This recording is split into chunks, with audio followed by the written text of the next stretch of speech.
तो दोस्तों आज की इस वीडियो में जो हम बात करने वाले हैं, देखिए वो भी कंबाइन हार्वेस्टर से रिलेटेड ही बात करने वाले हैं। तो दोस्तों जैसे एक भाई का कमेंट आया था कृष्णा राउत भाई का, और भाई अपनी यूट्यूब फैमिली से बहुत पुराने हैं, मतलब काफी दिनों से जुड़े हुए हैं। तो भाई ने कमेंट में ये पूछा कि भाई कंबाइन हार्वेस्टर की डीलरशिप कैसे ली जाती है, इस पर एक वीडियो बनाइए। तो दोस्तों इस तरह से भाई का कमेंट आया था। तो दोस्तों आज की इस वीडियो में हम भाई के कमेंट के अकॉर्डिंग बिल्कुल स्टेप बाय स्टेप डिटेल में बात करेंगे कि कंबाइन हार्वेस्टर की डीलरशिप कैसे लेंगे, कितना इन्वेस्टमेंट होता है और क्या क्या रिक्वायरमेंट होती है कंपनीज की। इन सब चीजों पर डिटेल में बात करेंगे, तो वीडियो में लास्ट तक बने रहें, क्योंकि हम जो बोलते हैं सच बोलते हैं। और चैनल पे अगर नए हैं तो देखिए चैनल को सब्सक्राइब कर लें। तो आइए वीडियो शुरू करते हैं।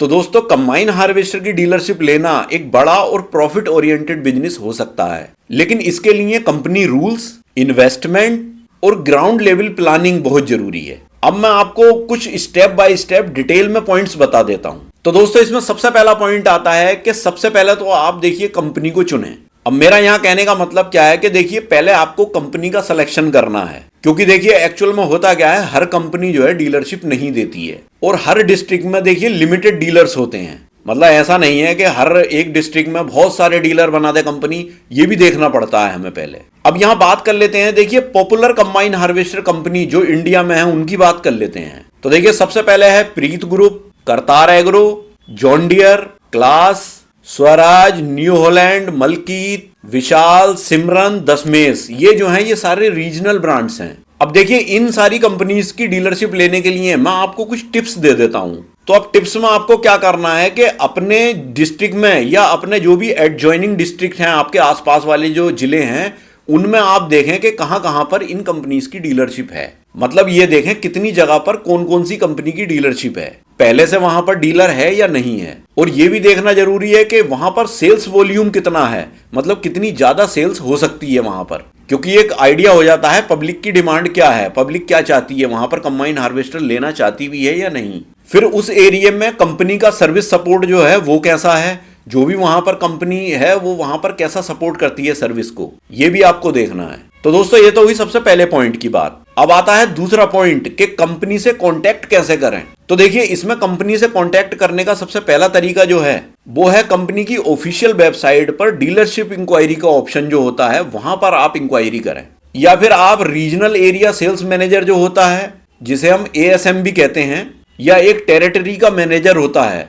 उसके थ्रू भी हम कांटेक्ट कर सकते हैं। अगर मान लीजिए इन बंदों का नंबर आपको मिल जाता है तो इनसे आप डायरेक्टली भी कांटेक्ट कर सकते हैं। और एक तीसरा जो तरीका है कांटेक्ट करने का कंपनी से, वो सबसे स्ट्रॉन्ग मेथड है। उसके थ्रू अगर आप कांटेक्ट करते हैं तो आपको काफी हेल्प मिलती है। वो तरीका यह है कि किसी एग्जिस्टिंग डीलर्स के थ्रू आप कांटेक्ट कर रहे हैं, मतलब ऑलरेडी कोई डीलर है आपकी जानकारी का, उसके थ्रू अगर आप कंपनी से जुड़ रहे हैं तो वो सबसे बेस्ट तरीका होता है। उसमें आपको बहुत सारी चीजों की हेल्प मिल जाती है और कंपनी आसानी से डीलरशिप दे भी देती है, क्योंकि उसके प्रूफ के अकॉर्डिंग आपको मिल जाती है। अब बात कर लेते हैं कि आपसे क्या क्या बेसिक डिटेल मांगी जाती हैं। अगर डीलरशिप आप ले रहे हो तो डिटेल क्या क्या मांगेगी कंपनी। तो सबसे पहले आपका नाम, आपकी फर्म का नाम, आपका डिस्ट्रिक्ट या एरिया क्या है, एक्सपीरियंस भी पूछेगी वो कि ट्रैक्टर में, हार्वेस्टर में या एग्री बिजनेस जो भी है आपका, उसमें आपका क्या एक्सपीरियंस है। और फिर इसके बाद में आपकी इन्वेस्टमेंट कैपेसिटी भी पूछेंगे, मतलब आपकी कितनी कैपेसिटी है इन्वेस्टमेंट करने की। तो दोस्तों ये तो बात हुई देखिए दूसरे पॉइंट की कि कंपनी से कैसे कांटेक्ट करेंगे।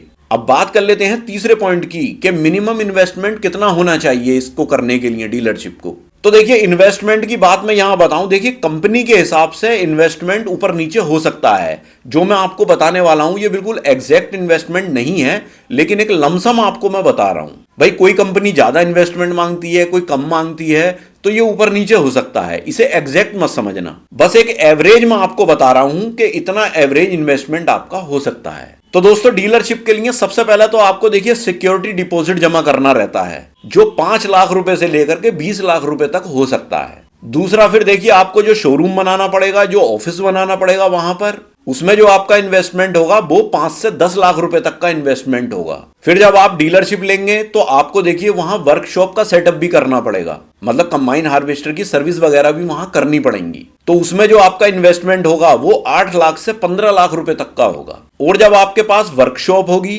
तो देखिए आपको वहां पर उसके स्पेयर पार्ट्स भी रखने पड़ेंगे। तो आपका स्पेयर पार्ट्स के स्टॉक पर जो इन्वेस्टमेंट होगा वो लगभग 10 से 20 लाख रुपए के बीच में होगा। फिर अगला जो इन्वेस्टमेंट होगा इसमें देखिए, जो भी आप डेमो में मशीन दिखाने के लिए रखेंगे या डिस्प्ले में जो मशीन आप खड़ी करेंगे तो उस पर भी आपका इन्वेस्टमेंट होगा। तो वो ये मान के चलिए 25 लाख रुपए से 40 लाख रुपए तक की मशीन आपको पहले वहां ला करके खड़ी करनी है। तो दोस्तों इन सारी चीजों को मिलाकर के जो टोटल इन्वेस्टमेंट होता है आपका डीलरशिप लेने में वो लगभग 50 लाख रुपए से लेकर के 1 करोड़ रुपए तक का इन्वेस्टमेंट होता है। अब देखिए इतना इन्वेस्टमेंट जो है वो इसी वजह से होता है, देखिए कंबाइन हार्वेस्टर जो है वो हैवी मशीनरी है तो इन्वेस्टमेंट भी हैवी ही होता है इसमें।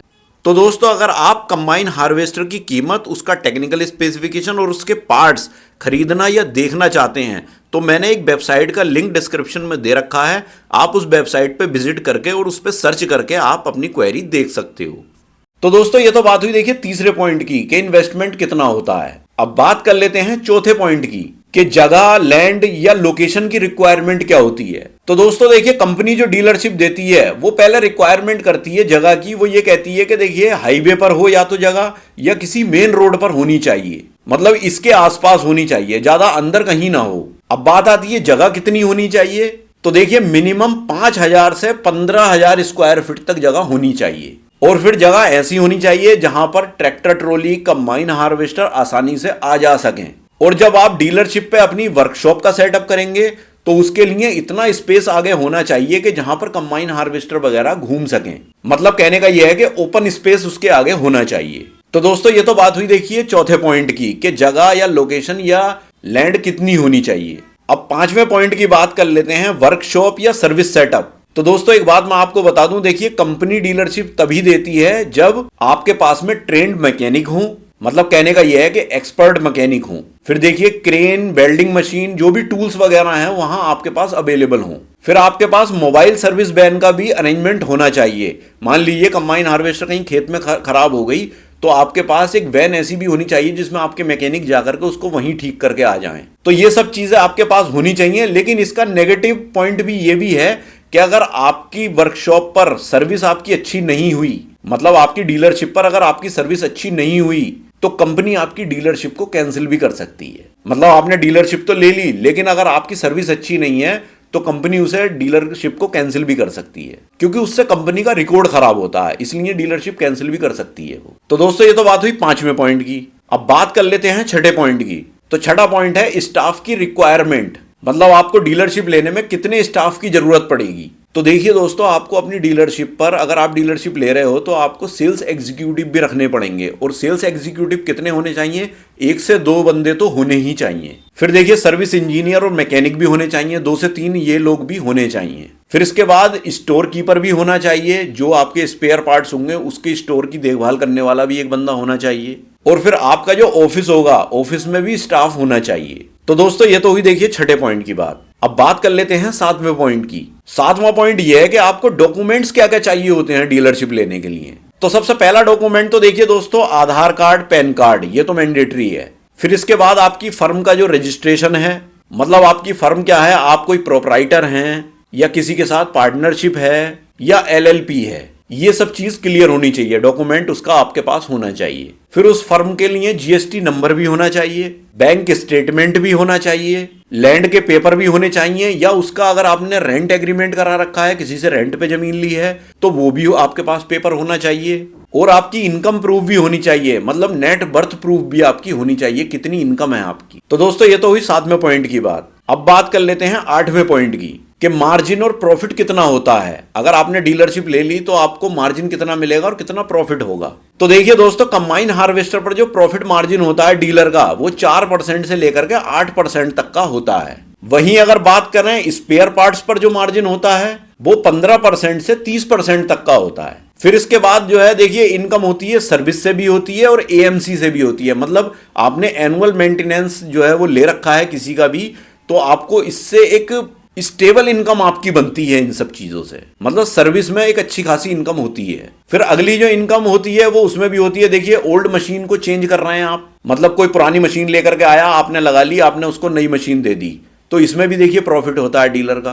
तो देखिए रियल पैसा जो होता है डीलरशिप में वो होता है सर्विस में, स्पेयर पार्ट्स में, ऑफ सीजन रिपेयर से बनता है वो पैसा। तो दोस्तों ये तो बात हुई देखिए 8वें पॉइंट की। अब बात कर लेते हैं 9वें पॉइंट की कि गवर्नमेंट स्कीम का क्या क्या फायदा मिलता है। तो देखिए दोस्तों डीलरशिप लेने पर गवर्नमेंट स्कीम के भी फायदे मिलते हैं। वो कैसे मिलते हैं? वो ऐसे मिलते हैं, देखिए जो भी बैंक फाइनेंस या एनबीएफसी से जो आपका टाई अप होता है उसके थ्रू भी आपको इनकम होती है। फिर इसके बाद इंश्योरेंस कंपनीज जो होती हैं उनसे भी टाई अप्स होते हैं, तो उसका भी फायदा मिलता है। तो दोस्तों ये तो बात हुई देखिए कंबाइन हार्वेस्टर की डीलरशिप लेने से रिलेटेड। बाकी दोस्तों ओवरऑल कंक्लूजन जो निकल करके आता है इन सब पॉइंट्स का और जो इसकी ग्राउंड रियलिटी है, मतलब जो इसकी सच्चाई है, वो ये है कि आपकी जो कैपिटल है वो स्ट्रांग हो, मतलब आपका जो बिजनेस का इन्वेस्टमेंट है वो आपका स्ट्रांग होना चाहिए। फिर आपके एरिया में कंबाइन हार्वेस्टर की डिमांड हो, सर्विस पावरफुल हो, और ये ना हो कि सिर्फ आपने जो है वो शोरूम खोल लिया। सिर्फ शोरूम से काम नहीं चलेगा।